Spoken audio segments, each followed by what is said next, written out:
Cuando 9 caballeros se arrodillaron en Jerusalén en el año 1119 para fundar la Orden del Temple, nadie imaginaba que estaban escribiendo las primeras líneas de un misterio que se extendería por siglos. ¿Quiénes eran realmente esos monjes guerreros? ¿Santos cruzados? ¿O guardianes de secretos prohibidos? La historia oficial apenas roza la superficie. Este documental de Buscando la Verdad desenterrará los hechos, leyendas y teorías ocultas que rodean a los Caballeros Templarios. Hugh de Payens y sus 8 compañeros fundan la Orden en Tierra Santa con el supuesto objetivo de proteger a los peregrinos cristianos. Se harían llamar Pobres Caballeros de Cristo y del Templo de Salomón, en alusión a las ruinas sagradas donde se asentaron. En 1139, el Papa Inocencio II les otorga una bula que los hace independientes de toda autoridad, excepto del Papa, un poder sin precedentes. Gracias al respaldo papal, los templarios obtuvieron privilegios únicos. Podían construir iglesias, estaban exentos de impuestos y solo respondían ante el Papa. El rey Balduino II de Jerusalén les cedió parte de su palacio, ubicado sobre las mismísimas ruinas del antiguo templo de Salomón, en el monte del templo. De ahí proviene el nombre Templarios. Este lugar tenía un profundo simbolismo bíblico, lo que reforzó el aura sagrada de la orden. En 1129, durante el Concilio de Troyes, la Iglesia Católica reconoció oficialmente a la orden gracias al apoyo de San Bernardo de Carvajal, quien escribió el famoso tratado Elogio de la Nueva Caballería. Se les otorgó una regla monástica inspirada en la de los cistercienses, que combinaba vida religiosa con disciplina militar. Los templarios hacían 3 votos: pobreza, castidad y obediencia. Vivían como monjes, pero combatían como soldados. Su misión inicial fue proteger a los peregrinos en los caminos peligrosos hacia Jerusalén, pero pronto se convirtieron en una fuerza militar clave en las cruzadas. Vestían un manto blanco, símbolo de pureza, con una cruz roja sobre el hombro izquierdo que representaba el martirio y la sangre de Cristo. Su emblema más conocido era el de 2 caballeros montando un solo caballo, símbolo de pobreza, humildad y fraternidad. En pocas décadas pasaron de ser 9 caballeros a una red internacional con cientos o incluso miles de miembros, castillos, tierras y una estructura financiera avanzada en su tiempo. En este punto de la historia, aparecería por primera vez un sistema de servicio monetario que hoy lo conocemos como el bancario. Los templarios permitían que un peregrino depositara dinero en un punto y lo retirara en otro. Una revolución financiera medieval. Aunque los caballeros templarios son conocidos por su papel militar y religioso, su legado más duradero podría ser su papel como pioneros en la banca moderna. Aquí te explico cómo funcionaba su innovador sistema financiero. La orden estableció una red de encomiendas, casas templarias, por toda Europa y Tierra Santa. Estas casas funcionaban como oficinas bancarias, donde se podían hacer depósitos, retiros y transferencias. Su reputación de honestidad y disciplina atrajo a nobles, comerciantes e incluso reyes que confiaban sus tesoros a la orden. Estas letras de cambio incluían códigos secretos y sellos para evitar falsificaciones. Los templarios ofrecían custodia de tesoros reales, como ocurrió con la corona de Francia y de Inglaterra. Su estructura jerárquica y su voto de pobreza generaban una confianza sin precedentes en una época plagada de corrupción y usura. La orden otorgaba créditos a reyes y nobles, lo que les dio un poder financiero inmenso. El rey Felipe IV de Francia, apodado el Hermoso, fue uno de los monarcas más ambiciosos y calculadores de la Edad Media. Su relación con los caballeros templarios pasó de la admiración a la traición, motivada por una razón muy concreta: una deuda colosal e impagable. Durante su reinado, en 1285 a 1314, Felipe IV se embarcó en costosas guerras contra Inglaterra y Flandes para financiar sus campañas a préstamos de banqueros lombardos, judíos y especialmente de los templarios, quienes eran los banqueros más confiables de Europa. El Temple no solo le prestó dinero, sino que custodiaba el tesoro real en su sede de París. El astuto plan del rey fue eliminar la deuda eliminando a los acreedores. A inicios del siglo XIV, las arcas reales estaban vacías y Felipe IV no podía devolver lo que debía. En lugar de pagar, ideó una estrategia: acusar a los templarios de herejía para justificar su arresto y la confiscación de sus bienes. El 13 de octubre de 1307, un viernes 13, ordenó la detención simultánea de todos los templarios en Francia. Fueron arrestados en París, siendo una operación coordinada y brutal. Los templarios fueron acusados de adorar ídolos, escupir sobre la cruz, prácticas heréticas y obscenas. Estas y más acusaciones fueron fabricadas y obtenidas bajo tortura.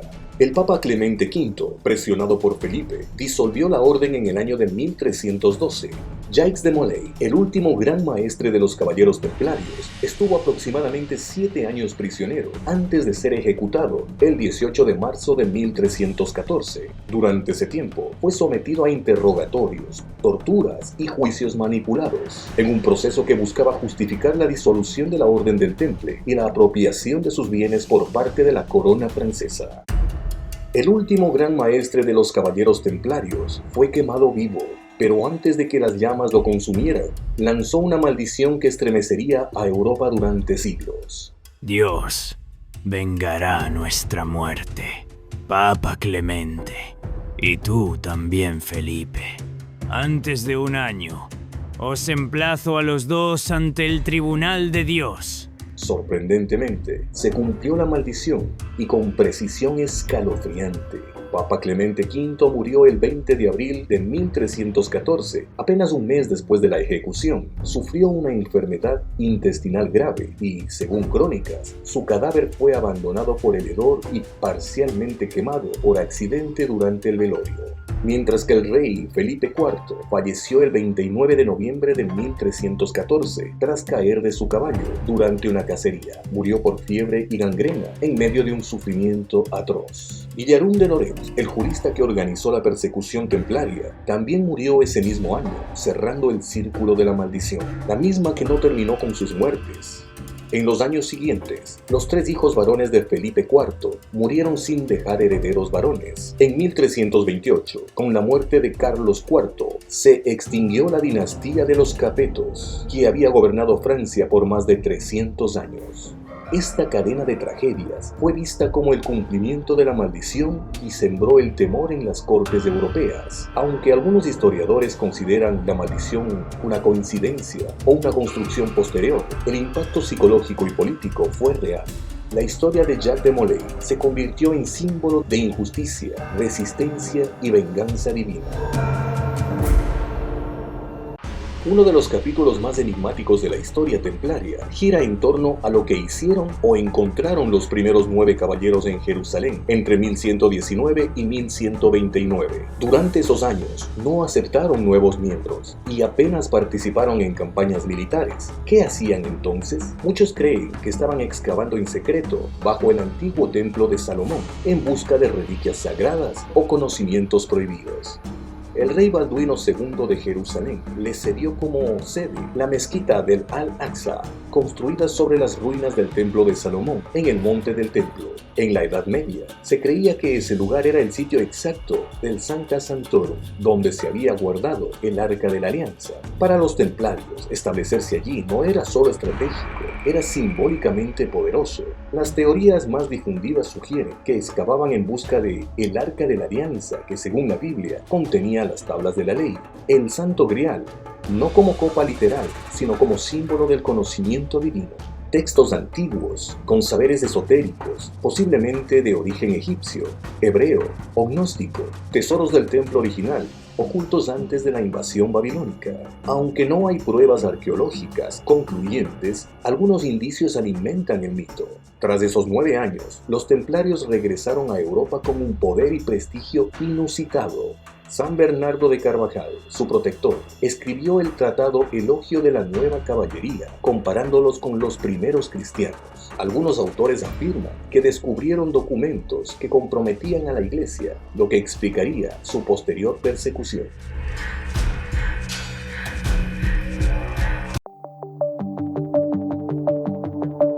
El historiador Louis Charpentier y otros autores sostienen que los templarios encontraron cámaras subterráneas bajo el templo. En la capilla Rosslyn, construida por descendientes de templarios, hay símbolos que podrían representar el arca, el grial y mapas cifrados. El Tratado de las Embarcaciones, un texto hebreo antiguo, menciona que los tesoros del templo de Salomón fueron escondidos por levitas y profetas y que no se revelarán hasta la llegada del Mesías. Teorías aseguran que encontraron reliquias sagradas durante las cruzadas, como el Arca de la Alianza o la Sábana Santa de Turín. Durante su juicio se les acusó de adorar a un ídolo misterioso. ¿Era herejía o una deidad gnóstica antigua? Algunos textos aseguran que los templarios protegían saberes prohibidos que datan del antiguo Egipto o incluso conocimientos traídos del Asia Central. La supuesta conexión entre los caballeros templarios y la masonería ha fascinado a historiadores, esoteristas y novelistas durante siglos. Aunque no hay pruebas claras de una continuidad directa, existen vínculos simbólicos, ideológicos y rituales que han alimentado esta relación legendaria. Mientras algunos templarios fueron ejecutados, otros se refugiaron en Escocia, donde el rey Robert de Bruce los había acogido. Escocia, fuera del control papal, se convirtió en un posible refugio para templarios perseguidos, quienes, en secreto, podían haber protegido los secretos de la orden. La masonería moderna surge formalmente en el siglo XVII, pero adopta símbolos y estructuras que evocan a los templarios. En el siglo XVIII, autores como Chevalier Ramsay popularizaron la idea de que la masonería era heredera espiritual del temple. Se crearon grados masónicos templarios, especialmente en el rito escocés antiguo. Christopher Knight y Robert Lomas sostienen que templarios refugiados en Escocia transmitieron los secretos a los primeros masones. John J. Robinson, en Born in Blue, argumenta que los rituales masónicos derivan de prácticas templarias, mientras que Javier Alvarado Planas, historiador español, matiza que la conexión es más simbólica que histórica, pero reconoce su influencia en los altos grados masónicos. Aunque no hay evidencia documental de una sucesión directa, la masonería adoptó muchos de los ideales templarios: fraternidad, búsqueda de la verdad, defensa del conocimiento. La capilla Rosslyn, en Escocia, es un punto clave donde convergen símbolos templarios y masónicos, alimentando la leyenda. Ha habido mucha controversia en torno a excavaciones en la capilla Rosslyn, especialmente por las leyendas que afirman que bajo ella podrían estar ocultos tesoros templarios, manuscritos secretos o incluso el Santo Grial. En el siglo XIX se realizaron algunas excavaciones que revelaron cimientos más extensos de lo que se ve hoy, lo que sugiere que la capilla era parte de un proyecto arquitectónico mucho mayor. En 1996, los autores Christopher Knight y Robert Lomas, conocidos por sus libros sobre masonería y templarios, solicitaron permiso para realizar una excavación no invasiva bajo el famoso Pilar del Aprendiz. Contaban con el apoyo de expertos de la Universidad de Cambridge y del Colorado School of Mines. Sin embargo, el permiso fue denegado a último momento por los administradores de la capilla, a menos de que firmaran un acuerdo de confidencialidad, lo cual los investigadores rechazaron. Pero, ¿qué se cree que hay bajo la capilla? Según diversas teorías, bajo el Pilar del Aprendiz podría estar el Santo Grial o reliquias sagradas, manuscritos templarios rescatados del Templo de Salomón. También se han encontrado cuerpos humanos enterrados bajo una losa de piedra, aunque no se ha revelado públicamente su identidad ni propósito. La Rosslyn Chapel Trust, que administra el sitio, ha sido muy cautelosa con las excavaciones para preservar la integridad estructural del edificio. Además, la capilla es un sitio religioso activo y protegido, lo que complica cualquier intervención arqueológica. Aunque no se han realizado excavaciones profundas ni se ha confirmado la existencia de cámaras ocultas, el misterio sigue vivo. La negativa a excavar solo ha alimentado las leyendas, y quizás eso sea parte del encanto de Rosslyn.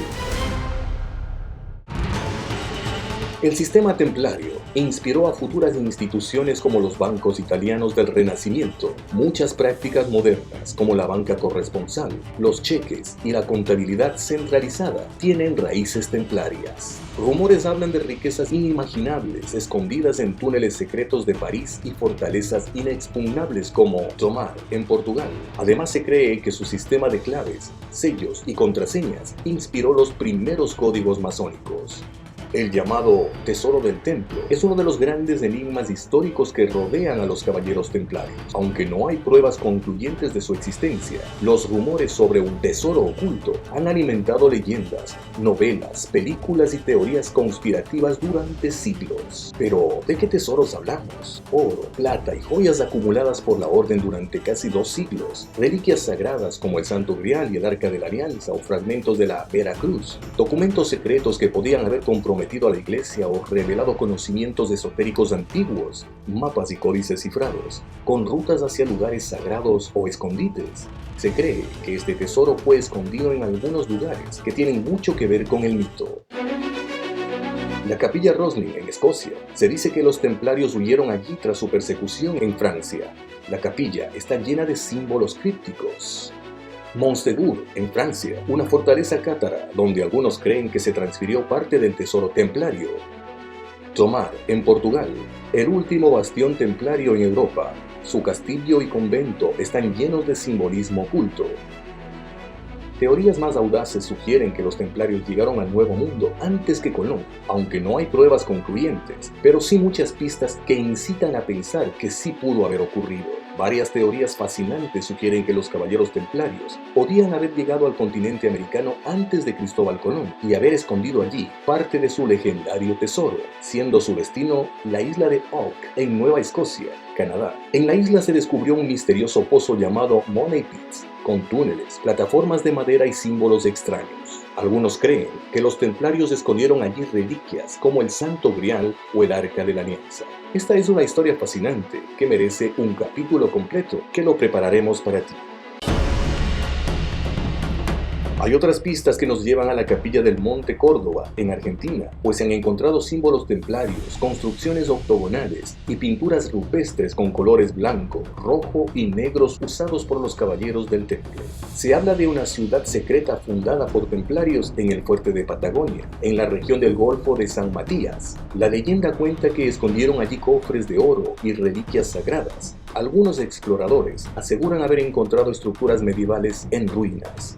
Hasta hay algunos que piensan que el tesoro fue llevado a México y Perú. En la América precolombina se han hallado representaciones de figuras con armaduras, orejas alargadas y símbolos cruzados en templos antiguos. Algunos historiadores sugieren que los templarios podían haber explorado minas de plata en estas regiones antes de la llegada oficial de los españoles. Y finalmente, en Brasil, al noroeste, se habla de minas de plata explotadas por vikingos y templarios. El puerto de Parnaíba habría sido un punto de intercambio secreto. Todas estas historias del viaje de la última flota templaria, desaparecida en 1307, zarpó del puerto de La Rochelle, en Francia, y nunca fue encontrada. Algunos creen que siguieron rutas vikingas y polinesias hacia el Atlántico, llegando a América siglos antes de Colón. La teoría de la huida de los caballeros templarios no es del todo descabellada, porque existen pistas que nos llevan a pensar aquello. Te explico. Uno de los misterios más fascinantes de la capilla Rosslyn en Escocia es la presencia de una escultura que parece representar una mazorca de maíz tallada en piedra, más de 50 años antes del viaje de Cristóbal Colón a América. ¿Qué hace una mazorca americana en una capilla escocesa en el siglo XV? El maíz es oriundo de América y no era conocido en Europa antes de 1492. Sin embargo, como lo puedes observar, en una de las ventanas de la capilla Rosslyn, construida entre 1446 y 1496, hay tallados que muchos interpretan como mazorcas de maíz claramente reconocibles. Esta anomalía ha llevado a algunos investigadores a proponer que los constructores de la capilla, en especial la familia Sinclair, pudieron haber viajado al Nuevo Mundo antes que Colón. Henry Sinclair, abuelo del fundador de la capilla, habría viajado a América del Norte alrededor del año 1398, según algunas leyendas. Se dice que había seguido rutas vikingas a través de Islandia y Groenlandia, llegando a lo que hoy sería Canadá. Los autores Robert Lomas y Christopher Knight defienden esta hipótesis y ven en la mazorca una prueba de este contacto transoceánico. La capilla Rosslyn está repleta de símbolos templarios, masónicos y paganos. La mazorca no es la única planta anacrónica. También hay tallas de aloe vera y trillium, especies originarias de América y Asia. Algunos creen que estas esculturas son mensajes codificados sobre los conocimientos antiguos o rutas secretas. Algunos documentos desclasificados sugieren que el Papa Benedicto XVI reconoció en privado que la disolución de la orden fue injusta. Desde Indiana Jones hasta el Código Da Vinci, el mito templario alimenta nuestras fantasías. ¿Por qué fascinan tanto? 7 siglos después, los templarios siguen presentes en conspiraciones globales, rituales esotéricos y la búsqueda de reliquias perdidas. Sus fortalezas aún se alzan en Europa como testigos de un pasado que se niega a morir. Pero quizá el mayor secreto templario no fue lo que protegían, sino lo que sabían. Hasta aquí con esta cautivadora historia del poder y traición que alimenta nuestros pensamientos y emociones. Para nuestro próximo encuentro, te invitamos a continuar buscando la verdad del viaje de Cristóbal Colón a América. No te lo pierdas. Hasta pronto.